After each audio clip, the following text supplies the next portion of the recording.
Since the civilian life hazard is so low, quick, aggressive searches aren't necessary in commercial structures, as they are in residential buildings, and are in fact inappropriate.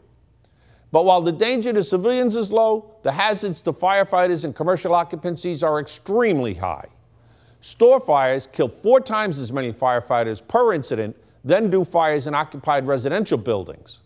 While the death of a firefighter is a tragedy, if the firefighter dies while trying to reach trapped occupants, there is at least the consolation of knowing they died trying to save another human life. There is no consolation in trading lives for property. Property can always be rebuilt. Firefighters can't. Life hazard fire. If the heated steel shows any sign of sagging when you arrive, or if it starts to sag, get off the roof and get out of the building to safer positions outside the collapse zone. And never try this with a wood truss roof. Wood doesn't sag to give you any warning. It suddenly snaps and drops out from under you or on top of you. You should evacuate these structures completely if heavy fire involves the truss. Bowstring truss roofs are usually found on larger, single-tenant occupancies, such as supermarkets, which may appear to be part of a row of adjoining stores. In some cases, older single-tenant buildings are subdivided into a number of smaller stores beneath the huge bowstring truss roof.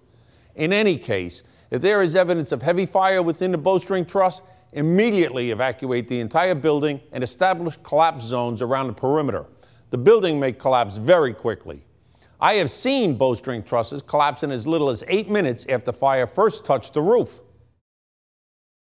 All personnel must leave the area over the fire until the fire has been knocked down and the structural integrity of the floor has been determined.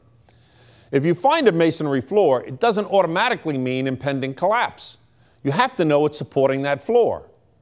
If the building's size up indicates that it is a fire-resistant construction, if it's more than 75 feet high, then the masonry floor is likely to be of reinforced concrete and safe for operations. However, older style taxpayers were not built with reinforced concrete.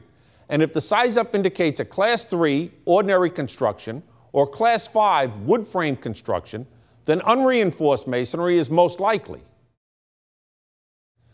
Buildings outlast the careers of even our most senior members, and there is little excuse for not knowing about a situation that is likely to kill firefighters if the building has been standing there for any length of time.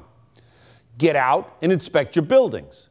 Be sure any information about their hazards is forwarded up the chain of command for further action.